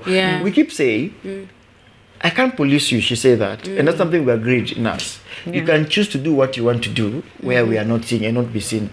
But bottom line, it's up to you to say what you want to do. So part of it is taking responsibility and dealing with that. Personally, also one thing has helped. Sometimes I came to learn. Sometimes there's some things I came like have some boys, friends, a male friend. I'll say, me, I think here I'm the one going. It's not the ones who are coming. Or I've seen them coming and I'm thinking also I should come. We meet at the center. And these people will be telling. I remember there's someone who approached me and he said, "You want a baby with me?" Maybe it has happened at church, member. He even came and told me. Thank God he has been in several assemblies. So you will even know. You may please keep quiet. You may not say even name. Because I know that. And I know it took a friend of mine. I called this friend of mine and like, hey bro, it's VP so this story. And the guy's like, you guys stop being, I mean, in fact, they even were willing to do IVF. Kind of it's called IVF. Yes. But the guy told me, forget about it. I know it's shocking, but yes. Yeah, the guy actually reached out to me, and my friend now, he told me, let me tell you, because this lady was telling me, you know what, even we'll have an agreement. I will never bother you about the upkeep of this child. I'll never bother you. And then this other guy, so my friend now I shared with, is the one who told me, boss, let me tell you. As per the Kenyan law, your child is your child. There's nothing about I'll never bother you. And then things change. She thinks she has money now. Things may change in future, man. She'll go and be told, why this child doesn't have a father? Can you call his father? And then there's a time when maybe you're becoming the bishop. Or you are becoming one of the lamelight. The enemy is very cunning. Ordination day. The girl is now using that one as a bait. Then the girl is like, if you don't do this, so I will do this. That made me freak out. I remember there's a lady who told me in ministry, God will either use now for ladies, a man, money, there was a third one, to just bring you down. When you guys are ordained, you do that. Yes. Fame, power. Fame, power, and money. And women. For men. So for men, it's women. Women. For women, and I know even for you are a beautiful woman singing there. People who don't mind that you're married. Yeah. Wengi sana. Oh, here are the stories, but then for us, I like it, but I like it because at least they know you're beautiful, you know. I'm like, oh, I did this thing, you know. I got it. You don't feel like they don't respect you? No, They don't owe you respect. No, not really, because you know, I have a very interesting perspective for me. I have no problem with people who are attracted to you. I problem the way you respond to them. Oh yeah, that's true. Because let me tell you, people will like you. Even I am married. Yeah. Sometimes I see a congregation, I'm like, whoa, wow. That's but what you do out of it for me is important. And I keep saying, personally, it's good to be honest with yourself and be a reality. We live in this world, but we're not of this world. There's the reality of life. But the moment you know what is at stake, the moment you know who you are, the moment you know those challenges, it's easier to respond to them. But if you live in a cocoon where you think this is not there, how you find yourself, even you'll be wondering, how did I get myself here? But and also for us, we share out these things. Because for me, I've actually been approached. Kwanza, they usually think that a married woman is easier to deal with. Yeah, because they say we don't have intimacy in the house. Yes. And they say, by the way, I think at this point I should say, do not be deceived. There is actually a lot of intimacy in marriages. Yes. It is not all marriages that lack. Because there's this also picture that has been painted that, married ladies lack attention, married ladies are desperate. Not all married ladies are desperate. There are happily married women. Are you happily married? Yes, woman? I am. Hallelujah. So it is not all, because there's also the enemy has an agenda to show that marriages don't work. People in marriages are miserable. Like for me, I think I should look for a photo of me before marriage, and now I am glowing more than I was when I was single. I confirm. Yes. You confirm? Yes. Yeah. I saw. Genuinely. Am I? You now we don't know if it's the hair. But then the hair. I didn't have the hair. You didn't have the hair. Yeah, so it's very hard to know if you are glowing. Of course. Masharubu is glowing. It's glowing. So literally, like there are examples. Like I look at my photos of like akika momseli nipenda nikika hivi. Yeah, you know, really like of course I equate that nini, but there's like literally there's a big difference. So there are people who are happily married, and for us we talk. And I tell him, hey, there's this person guy anataka hata tuende coffee, insist, amefanya nini, and then now he advises me. And he's like, hey, here, let's go to what we'll do. We'll walk together. Just go for the coffee. And hear what he has to say. Yes, there's one he told me that, and I'm like, hey. Just go for the coffee. Have you seen that meme? Yeah. Where the guy says, babe.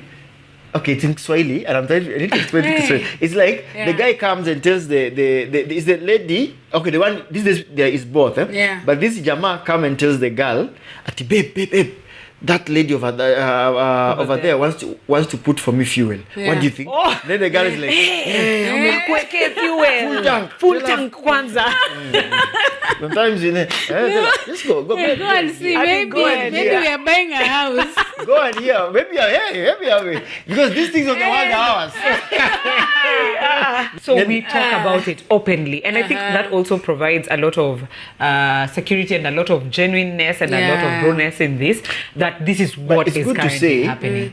It's something that people have to mature and grow. I would say we haven't fully also matured because it's not easy to come and to tell her so and so likes you. Lady, and then in my case as a pastor, I come and tell her, hey, me this girl, 1, 2, 3 things. I think she whatever she has, whatever interest and all that. And then of course, human beings are always is it jealousy or what is it? And then tomorrow she comes to church, she sees me talking to that lady. She gets much. Just you told me, just told me. Maybe I'll just bring my phone and give you. But you just recording. Recording. That's why I was not a pastor's wife. I'll just come, babe. When you put in your pocket. So I think it's a matter of just finding balance. Or live on Facebook. It's a matter of finding balance, but that's where we are, and we know every day temptations. So that you don't use that against your partner or when you're mad. Like hata labda ni ule na nini amekufanya. We were at that point initially, but we matured and we are using it to accuse something, but Jesus is Lord. You're better now. We are better together. Together we can do more. let's talk about sex. Is it what you imagined getting into marriage? Now, me, I didn't even like, when I was getting, okay, I think I'm one of those people who, I never visualized a wedding, getting married, or it happened and it got me like, by Nini. So for me. But they're actually the one who planned for a wedding. Yeah. Yeah, interesting. Because, it's true. Moving on swiftly. Even the color. So I had not even, I don't think I even, even the color he chose. Because we were just like, it's a wedding and it's will move. So I didn't even like, I was scared. Oh. Number one, because I had never had sex before, so this was a very, I was just like, gosh, the stories I hear, the words. So I was like, oh my God, I don't know what to expect. I was like, but I know it is good, because our best couple and also our senior pastor then, Revi Sige, had walked with us and told us, this is what you expect, this is how it's going to be. They had like literally told us everything. So for me, I was scared at first. I remember Keza told me, he'll be the one to untie your wedding dress and everything and all. And so he actually was the one who did the untying and everything. And I was so scared, and I was like, guy, oh my God, I don't even know whether it will happen tonight and everything. But I thank God that he was very gentle and he was very understanding. And it actually happened, and it was good. And it was good. And it was good. That's what he was waiting. But I think it's because he took time. He took his time. Good time. Yes, and I think he knew. So that was he knew that was where the I was first. coming from. That was the first. And then as we went on, we have actually gotten better as the years have. You high five each other on that one. That's very, very true. That's very I was very conservative. They say many people want to age like fine wine, but we age like fine salad. Fresh salad. Every day it's fresh. Fresh salad. How is sex after baby? Of course, it changes a bit. Especially because with the first one, the stitches, the everything, there's the time you have to stay the first off. one, there was no stitch. Oh, there's still a stitch. Either way. Either way you have to. 6 weeks. Either way you have to. 6 weeks. 6 weeks in the wilderness. Yeah. But back to your question. Hallelujah. It actually. But God. But for me, I don't know. It's like getting a baby made me understand my body better. Oh. So for me, it got better. After you knew the it better. After the second one is where I felt my body like took a little time to adjust. But then I felt it got better because I knew my body better. I think I'll say sex is an art. Not a science. It's not a science. That's why. That's why you are. You know you are in Science. I know. So me, I'm understanding my body is doing the art. Sex is an art. It's a matter of coming together and saying, how then do we learn this thing together? How do we talk together? We do this thing together. How can we make it better? Sometimes we just, every day telling yourself is a different experience, is a new thing that you want to do. You want to try things differently, that you keep it going. I think even after kids, maybe it has become even much more, it's a much more better in terms of having a sex life, because the art is being practiced. The art is being practiced. You're realizing, and I actually, by the way, interestingly, maybe I've never shared with her, probably something I've just been thinking. I've just been thinking, actually sex contributes so much in your marriage more than just the act itself. And I was realizing the other day, it builds, it brings a lot of connection. That's between true. the two of you. It brings a lot of connection. The more you do, the more connect, the more intimate. Can solve conflict. But for me, I normally say, sex, there's no conflict in sex. Maybe deal with conflict, deal with this. We don't put it in between the two things. We don't do that. But for me, it's the revelations I keep realizing. I was teaching about a class before this. I was teaching a class on whatever, and it just hits me. The more you have sex in your marriage, the more you become more closer more bonded to one another.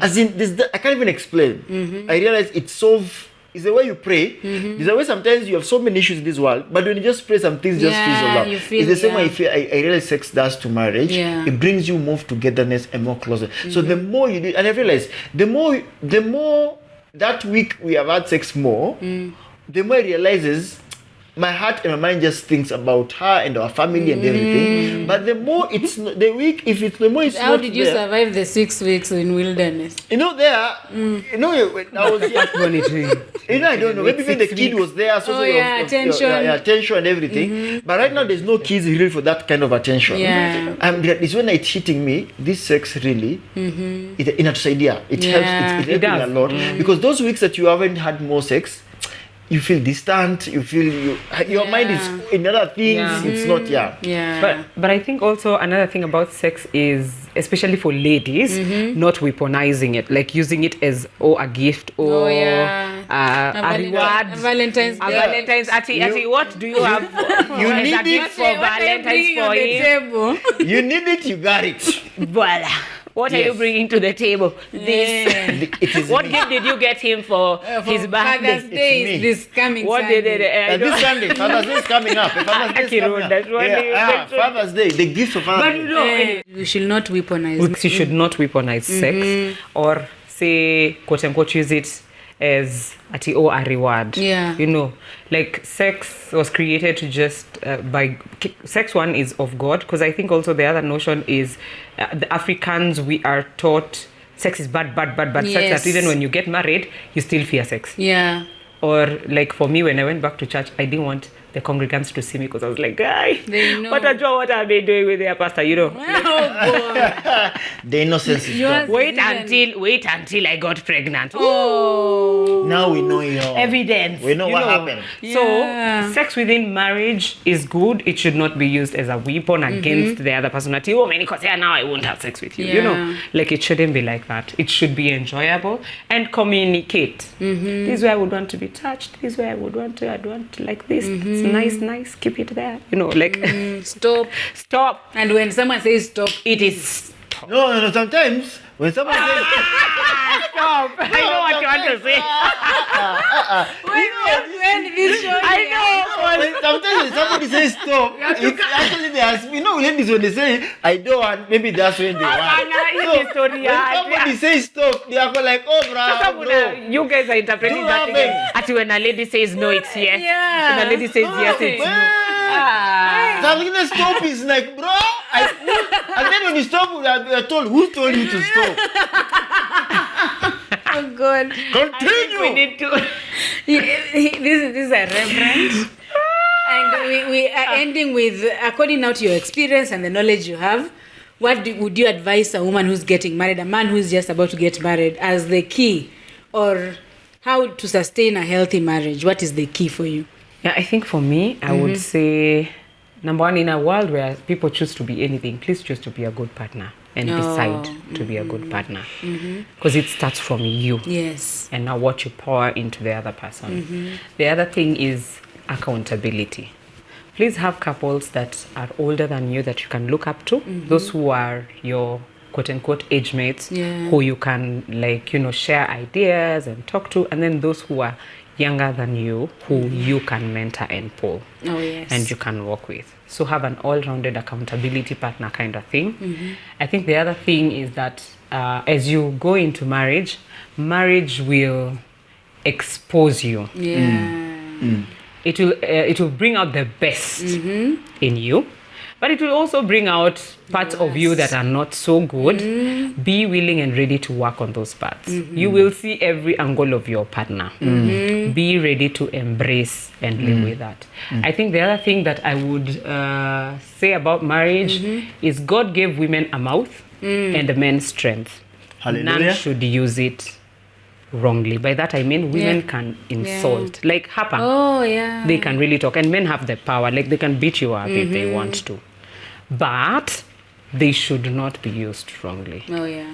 Do not insult or throw words at your husband carelessly because you can.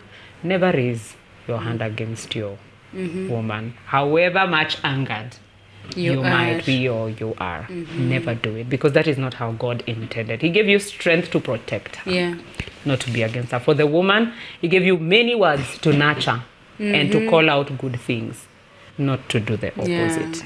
And so each should be careful. I think that's what I have to say. Yes. Please. For that man who is looking forward to get married into a marriage, First, marry the right person. Ask God for wisdom and direction to the right person that God has for you. Don't just get any woman because your time has come, but marry the right person. Let me tell you, when you get the right woman in your life, it may not be rosy, but I can tell you it will be easier. The grace will be sufficient and easier to get married, to marry that woman. Number two, value. Always know we all come from different places with different predispositions.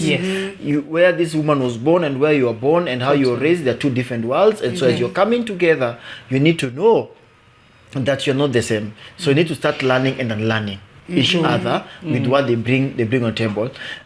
Don't be afraid of a woman. As a man, you are a man. God created you as a man, regardless of who kind of a woman that you're gonna be. Because today you may meet a woman who is making all the money more than you. Please don't be afraid. You need to know you are a man, not a mouse. You are the man, and you are the one who God give the responsibility to lead a man. So be the man in the relationship. Lead that home. And I've come to believe, when you show yourself as a man, the woman will actually submit to you. They will not struggle. They'll give you all their millions to manage it because you are the man. The other thing I think is communication. Learn to communicate the right things in the right way. Learn to the words that you're using in your marriage as you're in that marriage, as you're thriving. And I'll say lastly, seek help if you need help. Seek help. And one thing my wife said, which I think is very important that I need to say, which I'm now pushing very hard, the place of having somebody to talk to. Like, even if you don't, it doesn't mean because we are married, I can look for a man who I think someone just to talk to. You can be a couple, the better. But if you have a friend who can just married. talk, somebody is married who understand, and somebody who is born again, that's why I said couples. Somebody who is a believer, you go to talk to and tell them what you're going through. You just look for someone to talk to understand your coming. Sometimes you may not have the solutions, but they help your mental state. They help you to, because the issue of mental, sometimes you just need to speak out. And someone, I remember I used to get mad when you're married at some point because the kitchen, other things will be done. I remember I spoke to someone just told me, stop going in the kitchen. What's the problem with you in the kitchen? What are you doing in the kitchen? Because it will bother me. At you, the dishes were not done well. No, what is this? And then I have something I'm now contemplating right now where I'm in, and I appreciate it by this mentor who has been speaking to me of recently. Now it's almost a year. And he said, if your marriage fails, it's you who has failed. The woman has come to your life to assist you. So she has just assisted you, Faye. Yes, so she's assisting you. So in everything, back even I was being asked, even your bed, she's assisting me to kutandika your kitanda. She's assisting you in this thing. So it's your responsibility. And the other thing he challenged me is those things that your woman should never think about the power has gone, the tokens are not there. You should never think about the gas is out. You should always make sure that she's taken care of. So of late I've been those things of, it's my responsibility. It is my responsibility. I'm now getting it is my responsibility to make it work. When you see it, then it become better. Can I advise just the young ladies as well? Please. Let me speak to the ladies. This fallacy of whatever a man can do, a woman can do better is a lie from the hell. It is not from God. Whatever man can do, a woman can do, they can do it better. We can do it. The thing is this, whatever a man can do, a woman can do it differently. Not do it better. That is a lie from hell. We're living at days and time where even a woman can make all the money and can do some of the things that I can do. It's about complementing one another. It's about what you want to achieve together. So don't think because I'm this, so men must. Don't create any standard. Submit to me, whatever. There's an order that God gave. The man is the head of the home, and the woman is the woman is there is to assist the man. The helper. And beyond that says, woman, love your husband. Submit to your husband, and men love your husband. Wife. The reality is this: it's easier for a man to submit to a woman than actually to love as Christ loved the church. And it's easier for a woman to love than to submit. So God actually has that to do. Yes, that's why you find a woman is in love with this guy in 100. Wow. But that's where now God factor comes in. He gives the grace. He gives the grace for you to do what you cannot. That's all easily. That's what I'll say. True. He gives grace. Ladies and gentlemen, the Anyonjes. Sita Mburuburu, you have mentors, you have people you can talk to and listen to. Thank you so much for your time and your wisdom. Now I know you. I've just been seeing you. Now I know you better. Now we know you. And I pray. Now we know Auntie Rodah. I know it's Rodah. But now I have Rawder real Kidula listens. Show. Now Adiel calls me Auntie. Hey, it's true, Auntie. It's true. Okay. So And hi, Mr. thank you. Kedaha. Hi, Mr. Kedaha. Yeah. So thank you for your wisdom. Thank you for your time. Yeah, I have. It's beyond my expectation. I've really learned, and I hope that you've learned as well. Let us know what you've learned, what you agree with, what you disagree with. Oh yeah, and it's important. Maybe sorry for interjecting you. Yes, please. You know, she does something on girls. Yes. There's something that Dear Bride. Dear Bride. Dear Bride. Oh, Yeah. Where is the journal? Didn't I even got a journal? Oh, it is where I should have we are come with a we're that journal. humble. You know, we are We are asked to that come. humble. So We are that on Please tell us. Instagram, Yeah. so what we do basically is we mentor young girls specifically and work with them. We realize that ladies right before they get married and immediately after they get married, they do not have a community. I have been so much on you need accountability partners, you need couples to work with. And so at Dear Bride KE, you can go and check us out on our socials. We basically mentor ladies and girls through that journey. And we have a wedding planning journal that you guys can pre-order and we will deliver it to you. So Dear Bride KE. Yeah, please check us out. And you're waiting for the next event. Yes, and we also do have events. The last one was a paint and sip event where we just sat and talked through with the other ladies, and it was amazing where, you know, we can just come together and share. So I hope you guys will, you know, look for us and we will be of impact to your Check the lives. first comment. It has the link to her social. Yes. Sawa sawa. Yeah. Thank you for watching. Thank you for coming. Thank you. We'll see you on the next one. Thank you, Jemo. Bye. Bye. Bye.